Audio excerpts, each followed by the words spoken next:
Alright, y'all. I don't know if I like this angle over here. Never done this before. I guess it's alright. What's going on? Welcome to the LS Nasty YouTube channel. Today's video, if you can't tell by the title of it, I'm just going to read some comments off the John Doc channel and discuss them over here, give you guys an explanation if I could. I do read almost every single comment, but with how much stuff we got going on, we're just about to launch Mobile Vision, like fully launch it, like have it open to customers and the public and people to buy and purchase and install and all that. So I haven't been responding as much because I've literally been like working in the back, filming, edit, as it's uploading, work in the back, work on Mobile Vision, work on this giveaway. So I've been staying pretty busy. Haven't really been responding like I would like to. So let me read some comments here. This is from the last video yesterday with the twin turbo. I'm gonna go through like a couple different videos here, but this is just gonna be like uncut. So hopefully it's something that you can, like, if you're driving, you can play in your car, if you're bored, if you're cooking, if you're playing a game on your phone and you got this on the TV, like it's something you can just have in the background and all that. So talks about busting Turbo John's absolutely dialed in no prep car. That thing's a weapon. Parts run by subframe connectors. 15-second Mustang on Earth has them already. So okay, obviously Adam McDowell. Didn't mean to trigger you there. Yeah, Eddie Murphy's got a long chassis road to go down before takes a look at Turbo John's. Yeah, the thing about no prep though is if it's a real no prep, you can only put down so much power. Turbo John's car, no, by no disrespect am I talking about Turbo John's car in any negative way. I just like to talk smack, and if I could say, hey, I'm gonna bust your ass, I'll say, hey, I'm gonna bust your ass. But not, obviously Eddie Murphy and Turbo John's car don't sit on the same level. But the no prep thing, the crazy thing is anything can happen if you go out there and knock the tires completely off. The other car is just riding.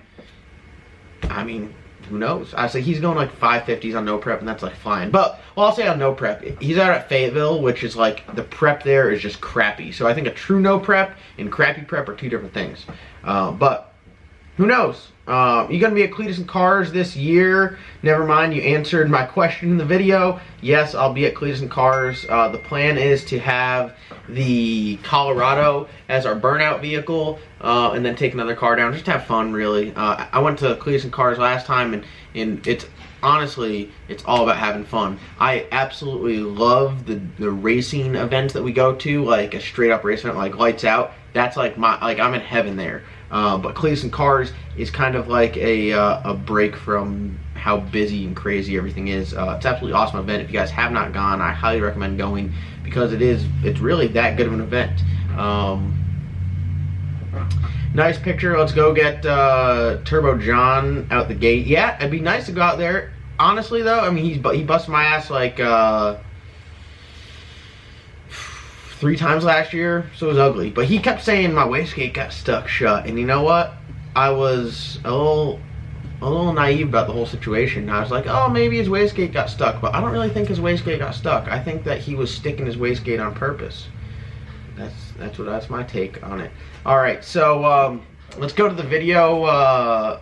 That was yesterday's video on the John Doc channel with Eddie Murphy, or that might be today's video. I don't know when I'm going to upload this.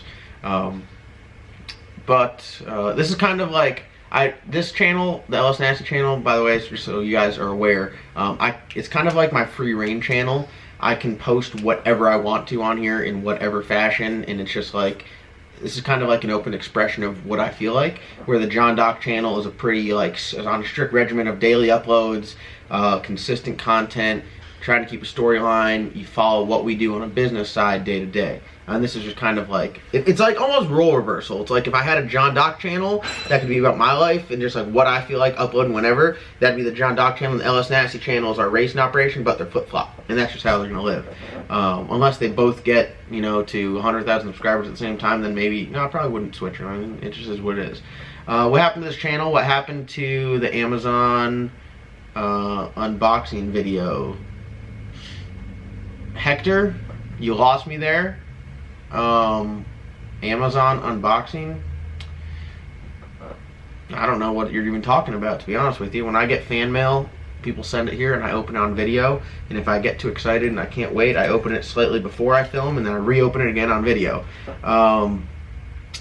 I live for John's Django Unchained quotes. I try to keep it pretty funny here with the memes. That is just like, I mean, I don't really try, that's just kind of how I think. If something happens and I film it, when I edit it, I'm like, yo, that'd be hilarious. I try to watch some movies and keep some stuff, just keep it fresh, so it's not the same stuff every time, but the Django stuff's pretty funny. It's like on the edge for me, like some people would get offended by it. I don't get offended by much, but I just think it's funny. People are like, oh God, like, no, it's just funny. I mean, I don't do anything to really be mean or rude. I literally do it just for the fact of being funny. Funniest intro ever, tell us how you really feel, love the zoomies. Yeah, so the intro on that video was pretty much, I just came in the shop and I was pretty salty, for no reason really. I mean, it was Monday, but I got to the shop early. I was gonna be super productive in the back there, and it was cold as hell, and Wes used all the diesel in the little diesel heater out there and didn't fill it up, so I was salty about that. And then the first, like, as I go to film, I pull up the damn, my phone rings and I get a damn notification of someone just bitching about, so, oh, I don't film this or that, and I was like, listen, the truth is about to come out and I'm just gonna let people know. And it's not that I'm really butthurt, it's just that, like, the people, and I do respect everyone that watches and I appreciate everyone that watches, but some people have no idea. And I know, listen, I'm not an expert. I have a really good group of guys that we all work together collectively to go fast. It's not one person doing one thing, it's together. We all succeed together. But we do have I mean, I'm learning every single day about this stuff, but we do have a pretty good understanding about what we need to do, and we have a bunch of great resources and companies we work with to get some amazing knowledge in order to go fast. But there's some people at home that just have no idea. Like, they just don't understand what we're doing or how we're doing it or how this works, and they're just like, they make a comment like, you need wheelie bars, and we're just like, I'm over here like, this dude obviously doesn't know what's going on, but feels the need to tell me I need like, it just blows my mind. My mind gets blown because I don't understand. If you do comment up there and say you need wheelie bars, listen, it's you're on your YouTube channel and you're free to comment whatever you want, so post it on up. And yeah, but if I call you out and say, listen, we don't run wheelie bars because our classes don't allow wheelie bars, and we set our suspension up to not run wheelie bars, and this stuff wouldn't work with wheelie bars, that's how it is. And I mean, that's just how it is. I mean, I don't know what else you want me to say. Let's see here. Let's go to another video. Let's go to the held for review. So I'm on my backside of my YouTube channel right now, and it's got published, which is all the comments on every video. Held for review, which if they have inappropriate words or they're just rude or whatever, that's pretty much it. They just hold it. And then I have another one. So I'm 81 held for review. I try to go through here, and most times, more than not, I'll just let it fly and let it get posted up on the channel. But on the likely spam, that's like people commenting on their YouTube channel saying subscribe to me, so I don't really go through that. We got one on Kool-Aid. Someone said that's an ugly ass car. I'm gonna give that a thumbs up. Let that go on the channel. John was gassing that bitch. That'll go up on the channel as well. Thank you for that. Listen, oh, here we go. This is one, and I think this is funny. Okay, just made yourself look dumb AF and cringe AF. A donk's a 71 to 76 Caprice or Impala. That what you just bought is a box Chevy, sir. Please get your terminology together. Then y'all literally went and found the raggediest box ever. Lord have mercy. This is from Kincaid, okay? So, Kincaid, I'm going to open up link in new tab here and check out your channel just to see what okay, this guy's got a box Chevy with a Cutlass Cold I mean, okay, first of all, King, we'll say this is your first name, Kincaid. You just made yourself sound dumb AF and cringe AF. Am I really though? Because to me, that's the way I look at it. Obviously, it's not a donk, it's a box, okay? And it's just on big wheels. But to the unsuspecting public, the uneducated public, average Joe scrolling through Facebook, if they see donk, bought a donk, okay, that is going to be a lot more visually appealing and get you more excited than just bought a box. What the hell does bought a box mean? It doesn't mean anything. So, is it 100% correct? No. Do you understand where I'm getting at with the title? Yes. Does my phone stay ringing? Yes. So, Kincaid, here's what you do. Since you're so badass and my box is the most ragged box ever, Lord have mercy, you bring your box. You bring your damn box wherever you are to Galat. I'll pay for your expenses. And whatever the expenses are to get your ass out here, I'll double it on the race. We'll race for it. And after I bust that ass with literally anything in that shop, you can go home and I'll say, you got the most ragged box ever. Lord have mercy. Call it a donk. Hold on, I gotta answer this phone call. Alright, we're back. Sorry I was gone for a hot minute there. Had to attend to some work. Anyways, alright, let's get back to this. Let's pull up a video from South Georgia Motorsports Park. Lights out 11. I'll pull up the first one where it said turning up the black sheep. Yeah, let's just view some comments on that. So, comments, here we are. You need to edit better. A lot of bullshit in here that's irrelevant. Maybe you just don't know. Now you know. I like that, because that's my whole thing, is if you don't know, now you know. But this is from the viewer 4 days ago named Glock Specific. This is not 1320 video. This is not strictly racing. We don't do only racing. This is a drag racing culture page. This is a drag racing culture page. So it's like the real world, what we're doing. So we were at the track all day. We were at the track for 2 days, didn't get a pass. We were at the track all day, we didn't get a pass till like 8 o'clock at night, or till like 11 o'clock at night, and then we were done. So if I'm filming a video, it's a daily vlog, I mean, what do you want me to do? I'm going to film the content. You guys are going to see what we're doing on the pits. You're going to see us in the lanes, and you're going to see us make a pass. You're going to see us after. You know, that's what this channel's all about. It's about like showing and sharing the whole experience, not just from start of the car to end of the run, from at the shop, loading up, driving to the track, when you're at the track, unloading, getting the car ready, making a pass, making changes, getting the car ready again, making another pass, trying to go rounds, loading up and going home. That is what this channel is all about. So I know some people, you know, they're like, man, you know, 20-minute video and you made one pass. Well, you gotta think, we were at the track for 2 days and only made one pass. So think of it that way. We're no BS. We tell you everything. It's just 100%. I mean, it is what it is. Let's see here. I gotta shut this. They're out there firing up cars.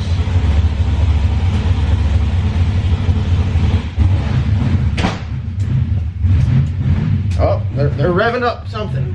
Sounds like Eddie Murphy. Let's see here. John, the interview nailed it. There you go. Thank you for that compliment. You know, they did a little interview. They knew me in the pit, so I think they made a Facebook post saying like, hey, who should we interview? And some people said interview John Doc. So for those of you that support, for those of you that follow racing to that level, thank you, because I try not to be like a joke. I mean, we do go out here to have fun.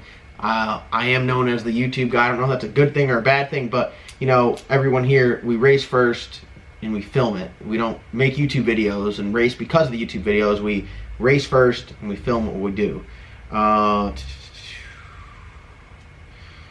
Diesel Nova was carrying the mail. Too bad it crashed. Yes, it's very unfortunate. Devin showed his face. Yes, Devin Vanderhoof. I'll also link his description, or his video in the description below, to his channel. He's a really good dude. Knows his Holly stuff really well. He does like some testing and some beta stuff for Holly, but he pretty much knows how to navigate through and how to use the Holly software to like an extreme level. So he is pretty much like all of the Holly forums on Facebook. He is the guy that runs it all. So he's a really good dude. He's helped me out a bunch. He is an amazing wirer. He does some really amazing job wiring. So if you guys have Holly, check out his channel. There's some tips and tricks that you can find out about that stuff that you might not know about. So I mean, he definitely knows his stuff. So dude, great interview. You got down, very professional. Thank you. That's from AJ. I think AJ sent us some stuff. I think AJ sent us an oil change before. So AJ, thank you. Let's see here. Congrats on the new best. Yeah, we're very excited with that car. It's running well, and we're making some changes, making a gear change now, changing some valve springs, getting heads checked. We're trying to go faster. Let's go down to hydraulic roller record. So I'm sure you guys are aware, the guys over in Australia beat our record. And honestly, to be completely honest with you, We used the dyno as a tuning tool. We knew we were going to Orlando. We wanted to get some pulls on the car to make sure everything's fine. We already went down to Bradenton the week before, so we're just going to put it on there, make sure everything checked out. And it did. We were shocked with the horsepower. We're not on the dyno to hunt a number. We can care less. We're trying to go for ET. We're trying to go fast. We're trying to be competitive in our class. That's what we're trying to do. So the dyno, I mean, it is what it is. It made a cool video. From a marketing standpoint, getting that number, that was awesome. I'll tell you right now, the first pull we did on the dyno, it was, we were all shocked by the horsepower, like 1970 and some change. We were all kind of shocked by it. Kevin's like, man, is that reading correct? Like, we didn't expect it. We took some power out of the boost controller, turned the boost down a little bit. So he made some adjustments in the on the dyno, because you can load it differently and do all that stuff. He said this should be a more accurate reading. They leaned it out a little bit and added like a degree of timing, and by leaning it out, I mean, it picked up, you know, another 40 horsepower, another 40 horsepower or so. And we were like, damn, that's awesome. No, it made like 2,050 horsepower. And we're like, holy shit. And I'm like, Kevin, that's right. Like, I mean, dude, that's right. If anything, it'd be more accurate. So he was expecting to see a lower number. Leaned it out even more because we were running it so rich. Leaned it out even more, and it picked up another 30 horsepower on top of that. So for those of you guys that said, I know John Bruley, I'll just say it right now because I say everything straight up. John Bruley, he already got in trouble for bullying people on the internet, and he had that whole ordeal, which I'm not going to get into because that's none of my stuff. But I thought it was pretty offensive, not so much to me, because I can kind of let things slide, but to some other companies that we work with, to go out and say that we have inflated dyno numbers. I mean, why would you even say that? What would make you think that we're lying about it? Yeah, he goes, oh, well, if you look at the facts here, it's only going 160 miles an hour, and mile an hour is horsepower. Well, you're 100% correct, but there's multiple factors that go into that. If we're having a gear ratio issue where we're shooting way high on RPMs, obviously it's going to be down on power. So for someone just to be like inflated dyno numbers and kind of like point the finger at you and be like inflated dyno numbers, I mean, clearly the dude hasn't learned his lesson. There's like very minimal respect on that end, because whether I believe that they're inflated or not from someone else, which I don't think that anyone, I could care less if anyone inflates the dyno numbers, but I would never go out there in a public forum and be like, they're inflating their dyno numbers.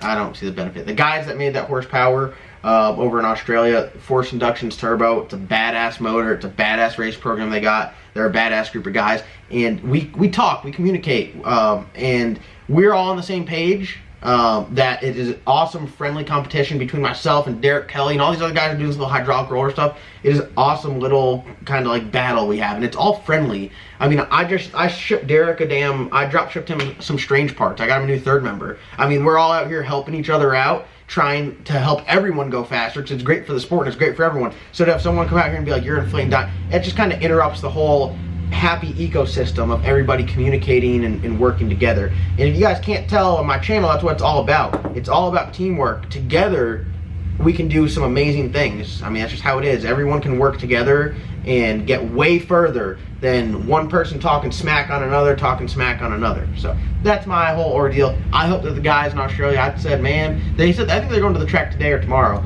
I said, man, I hope that you guys go faster, because we're going to come back even faster. And we're going to go as fast as we can. And that's what it is. If we can't get it, but we're going to try. That's the whole thing, is we're going to try. Just for how fast the car's running right now, I'm super impressed and super happy by it. So a bunch of amazing companies that allow this to happen. Wilson Manifolds, Force Inductions, Dieter's Custom Finishing, TCAM Performance, Johnson Lifters. Who else am I forgetting? Holly. How did I forget Holly? I mean, there's just a bunch of awesome companies. So we definitely appreciate that. And you know, it's fun. We're just out here trying to have fun. So completely ruined this car. You should have never bought it. This is on the dyno video. Timothy Smith. Don't quite understand where that's coming from. Hence, we just essentially built this car back up from just a roller, and it goes out and makes amazing horsepower and runs great. Don't see how it's ruined, but that is your opinion, and I respect it. So maybe you're one of those Grand National guys that just loves them and they need to keep the V6 in them. But we didn't cut this one up, if that makes it any better. It's a more expensive setup with more bugs to work out. I don't think you should have moved that fuel tank to the back. There's a difference between. I do think you should move the fuel. But I didn't think you should move the fuel tank to the back. We never moved the fuel tank to the back. That's the difference between hitting a wall and needing some fenders. Again, lost me on this one because the fuel tank is up front. And for how much fuel that it consumes, I mean, I don't really know. I don't know. That comment confused the hell out of me. Clickbait. Steve Morris made 2,500 horsepower with an LS motor. Flacco's S10 makes 2,300. Tom Nelson made 2,400. And Murder Nova's Proline small block is a won't tell you because it's a secret, but an LS-based style motor. So clickbait. Zachary Cook with an E, C-O-O-K-E. Clearly didn't read the title because I said hydraulic roller record, and at the time it was the hydraulic roller record. So it's all about the details. You got to pay attention to the details. So no, it was not clickbait. It actually did that. I'm surprised this only went to 2,000 on pure methanol. Richard Holdner, whatever his name is, went 1,600 on stock bottom end gas 6-liter truck motor. That was an engine dyno. Sure, I don't really pay attention to that whole series. Oh, we got one held for review here. Let's see. That's a bad bitch. You're damn right. That gets approved. Let's see. Likely spam. That was cool. Run that truck 900 to the wheels. Kind of lost me on that one. Did not have proper English. So, well, there you guys have it. I think that's going to wrap up today's video. This is just kind of like, I don't know, this isn't like a podcast. Didn't have a conversation with anyone else. Just kind of sat here and talked to you guys, read some comments. Let me know if you guys find this video interesting. Let me know if you think it's dumb and I should never do it again. I'm just out here trying to have fun with my friends, go racing. Don't want no drama. Just want to go fast. I want everyone to work together and be fast together. So look forward to a great year of racing. Thank you guys for all the support. Thank you to all the amazing companies that support. Thank you to everyone that sends stuff for the sticker wall or sends letters or sends a free oil change or whatever, because it really does mean the world. Just out here trying to have a positive influence on the sport and have some fun with my friends. So other than that, thank you guys so much for watching. Like always, comment, subscribe. We'll see you guys in tomorrow's upload or whenever I upload next. I say that I don't upload daily on this channel, so who knows.